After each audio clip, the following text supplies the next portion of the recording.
that was the perfect song for today's talk. And the words, when the sharpest words want to cut me down, I'm going to send a flood, going to drown them out. I am brave, I am bruised, I am who I'm meant to be. This is me.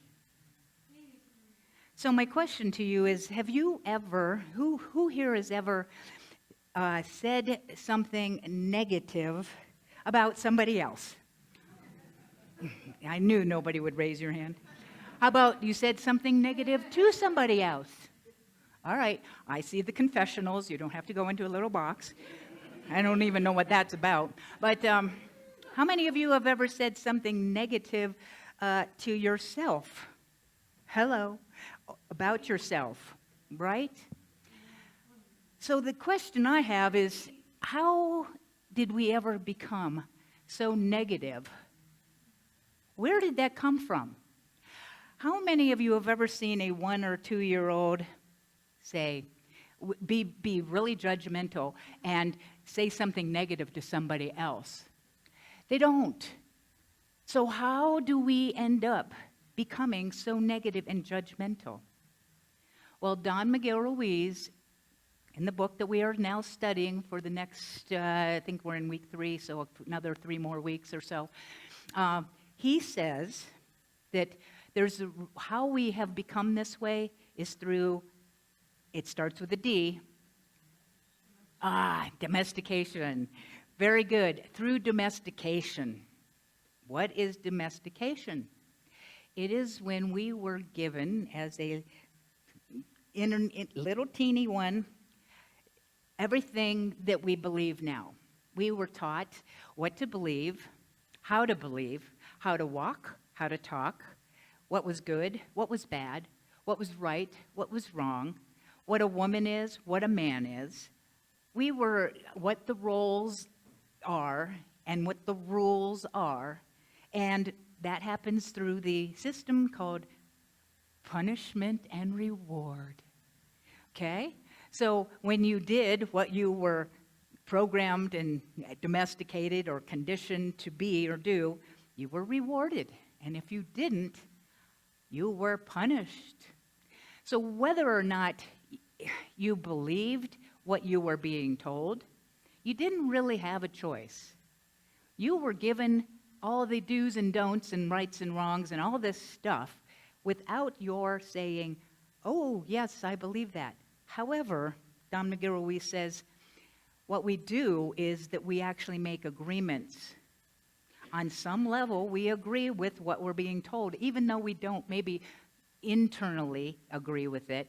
Because the reason is, if we don't agree, we're going to be ostracized and basically be rebelling and kicked out of society on some level, or form addictions, you name it. There's all kinds of ways that we cope with, I had to make these agreements.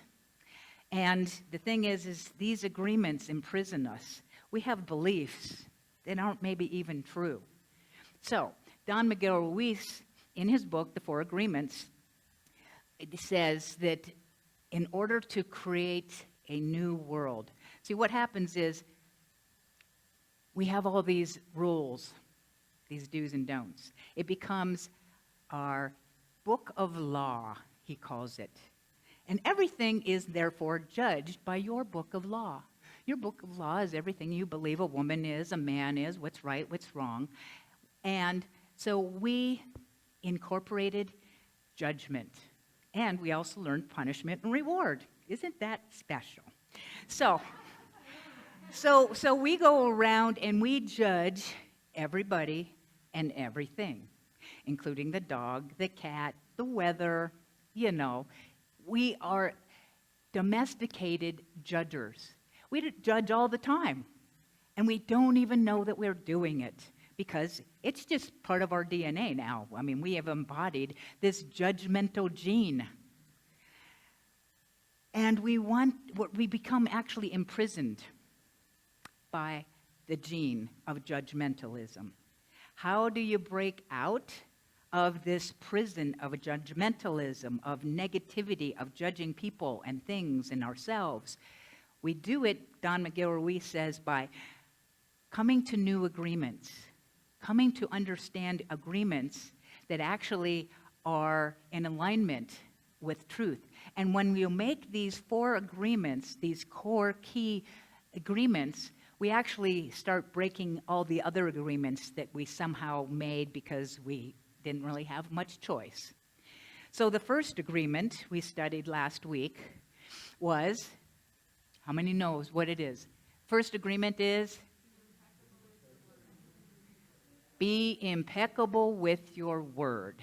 And I'm just giving a quick review because they all tie together. So that's why we have to kind of go back through it. Why your word? Why be impeccable with your word? Your word is your power to create everything. The word is not just W-O-R-D, although you think about casting a spell and spelling, how that just think about that. They used to say people cast spells, or you have to spell something. What it is an energy. The word is an energy. In the Bible it says, in the beginning was the Word. The Word was with God. The Word was God, is God. So your word, that energy, through our energetic, what we believe and think and speak, is creating our realities. So something just came in here and I'm like, does that happen? That's not part of the talk in this moment, but okay. You know how that is? Anybody have voices in your head? Yeah, Don McGill says that's called mitote, when you have various voices and they're all speaking at the same time. So back to be impeccable with your word. So impeccable in the dictionary means flawless, without fault, perfect.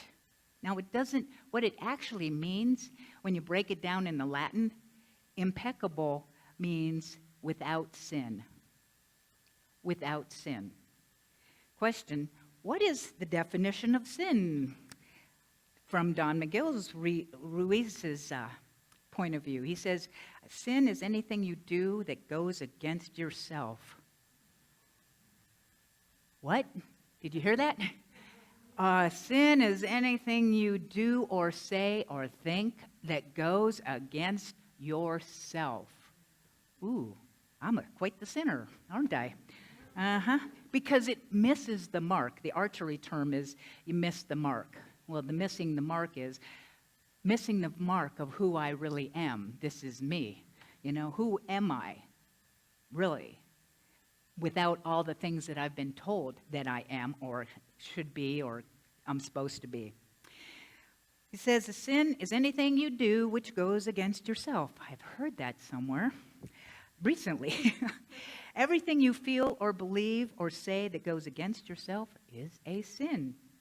You go against yourself when you judge or blame yourself for anything. Being without sin is exactly the opposite. Being impeccable is not going against yourself. When you are impeccable, you take responsibility for your actions, but you do not judge or blame yourself. So, it's not using your word, your thoughts against yourself. And he says being impeccable is about the correct use of your energy. We all have energy. Our word he calls it the sword. There's 2 sides to the sword. The sword can either build up or tear down and destroy. And he talks about Hitler, how Hitler used his energy, his word, to instill fear in a very intelligent group of people that committed atrociousness in the massacre of the Jewish people. I mean, how did that happen? It's like through the power of the word. That's scary. And it ought to be. But we have a choice in how we're using our word.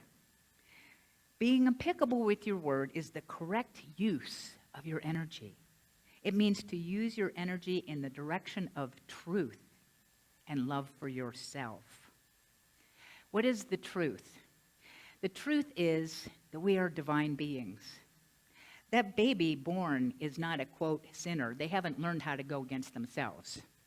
They got domesticated to do so. The child is a divine being of love and light, which is the core of every single one of us. And we have forgotten or been domesticated out of us that we are such a thing. Unity teaches 5 principles, 5 basic principles. And if you want to know what those are, I highly recommend Ellen Davenport's book, The 5 Principles. It's a small book. It is a powerful book. If you read 2 or 3 pages every single day in this little book, it is actually to make agreements, to make new agreements. Not only this, but make the agreements. Start to look at the 5 principles. You want to make some other agreements besides these 4? Do those 5 principles. Make that your law. Because the first one is the divine is all there is. The second one is the truth is you are the divine. You are the divine. You're the divine. And you're the divine. I'm the divine. We are God beings in expression. But we have not been taught that. Yes, sinners. Well, my sinning is because I have forgotten who I am. And I need to come back and be who I am. This is me. But we have to discover who I am out of all that stuff that we have been told that we are or aren't. So are you on board with me? Okay, good.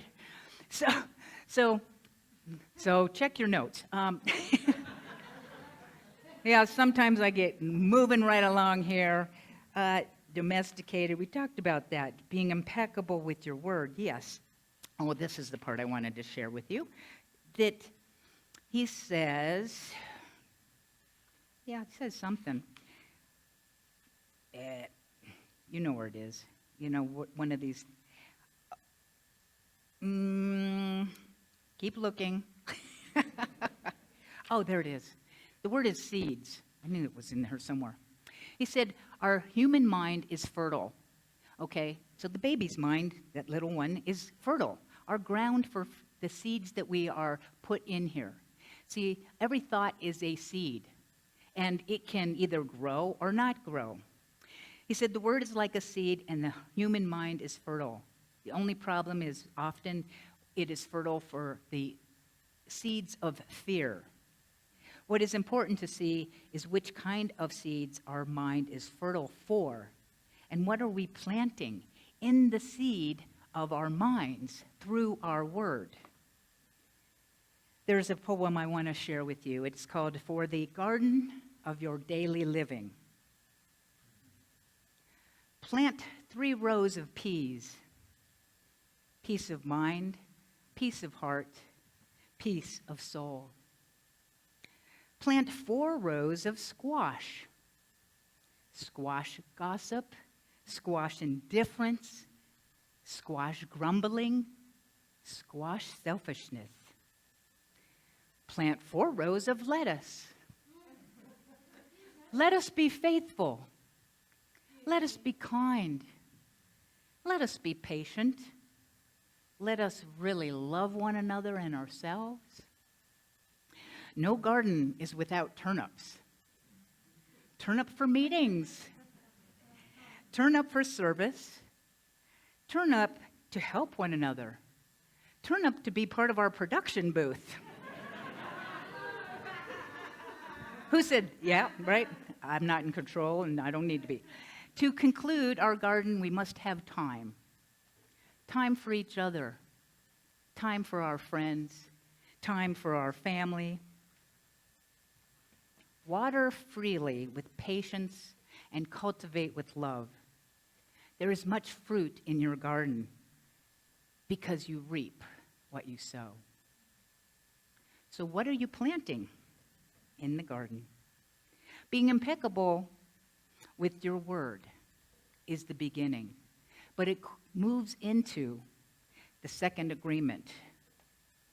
Don't take anything personally.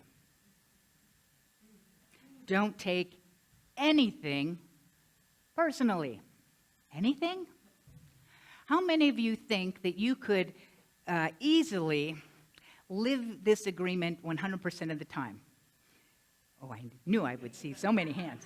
How many of you think this would be a challenge to live this 100% of the time? Right? Not to take anything personally? Well, why is it that we are not told not to take anything personally? The reason is because nothing is about you. Right? It's not about you. What somebody else says or thinks or does is not about you or you. But we got domesticated a little differently, wouldn't you think? Yeah. John Miguel Ruiz, and this is such a powerful book. That's why we're doing these soul circles on this. He says, nothing other people do is because of you. It is because of themselves. All people live in their own dream, in their own mind. They are in a completely different world from the one we live in. So, example, I am giving what appears to be one talk. How many people are in this room? Maybe 40, maybe 20-some in the Zoom room. I'm giving what it appears to be one talk, but there's actually 60 talks happening. Because you're all hearing one person speak, but I don't know what you're hearing because you're hearing something from different than this person, than this person. It may seem that it's the same, but it's not because we all have different agreements with life. You have different agreements than you or you. We have different agreements. We have different filters. So there's 60-some talks happening right now. Isn't that interesting? Whenever we take something personally, we make the assumption that y'all know what's in my world, what my agreements are, and we also try to impose our world on others. Even when something is so personal, like a personal insult, like, you're so stupid, it's like,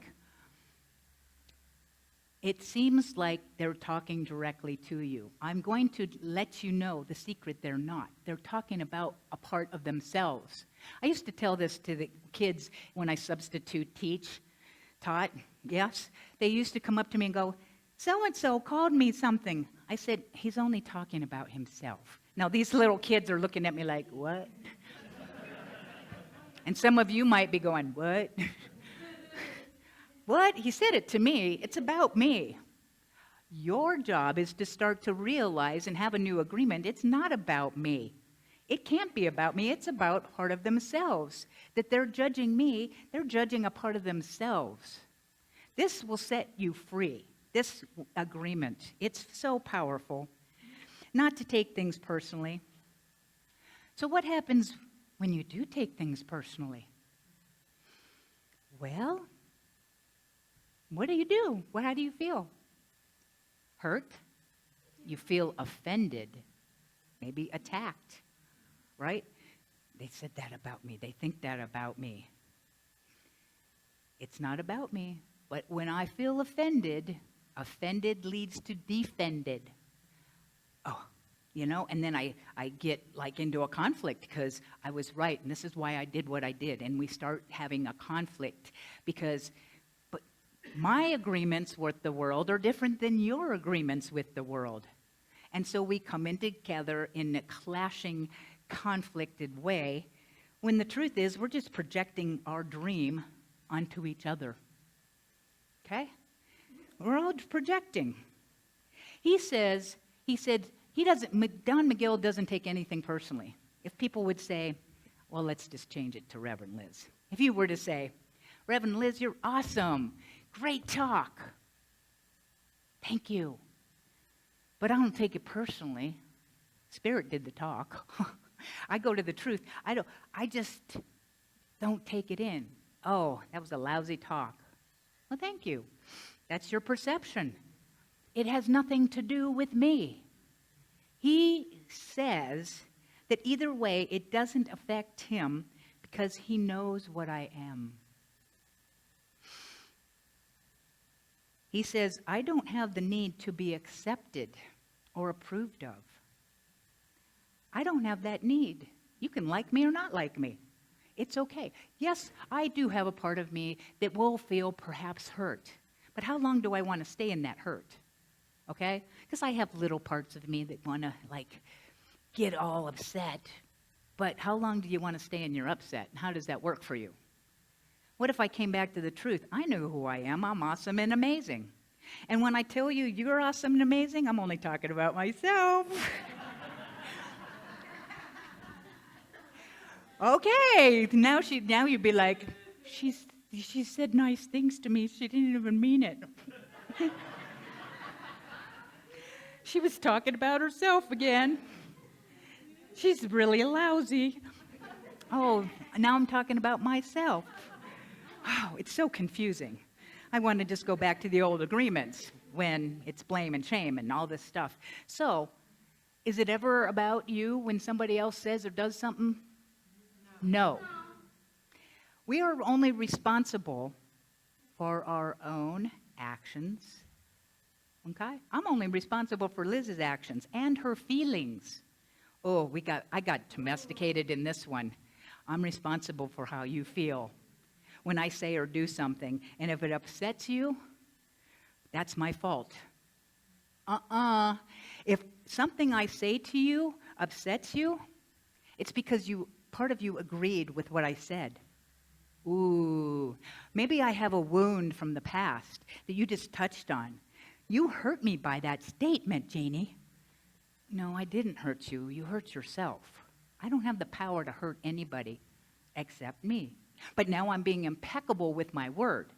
I'm only saying wonderful things about myself. I am awesome and amazing, and I love myself. And what you think of me or say about me has nothing to do with me. I am choosing to set myself free. This is a book, he says, a practical guide to personal freedom. I want to break out of the chains of the idea that it's about me. Your ideas about me are your ideas. Good for you. You have ideas and perceptions. Lovely. You know, it is what it is. And here's the thing. You don't necessarily need to believe and hear what people say about you personally, and also what you say about yourself. Oh, what about all that? Yeah, so we have conflicting statements in our own mind.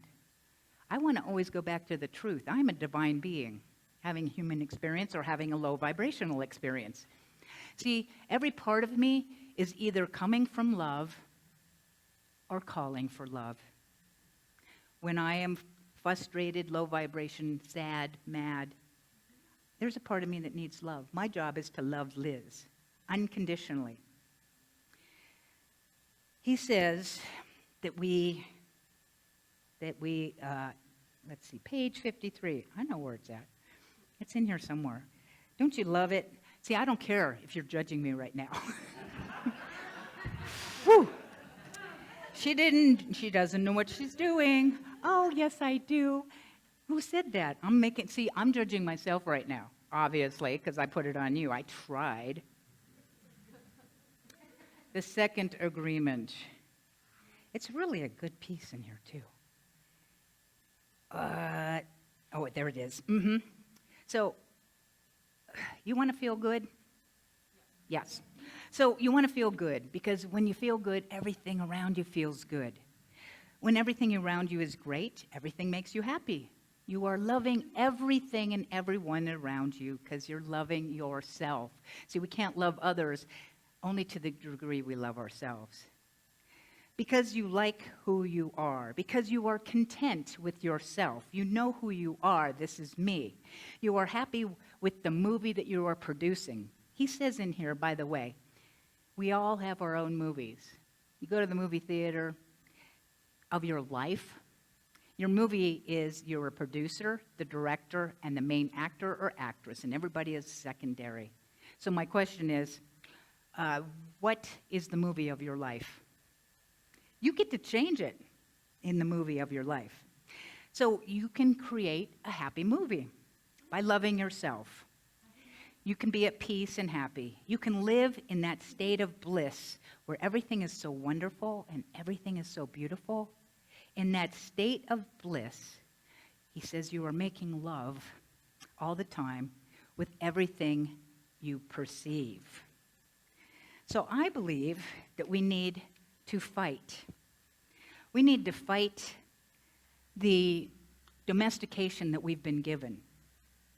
Okay, to live in that state of bliss, I have to break those old agreements. I need to create new agreements, to be impeccable with my word, to not take things personally, and we need to fight and break those old agreements. We need to take back our lives, to be strong, to be okay with ourselves, to know who we are. In conclusion, like a small boat on an ocean of domestication and judgment, we can set into motion by the power of our word of love for ourselves. Remember that a single word can break a heart open. Let us continue to fight for love as love and take back our lives by making these new agreements today. And so it is.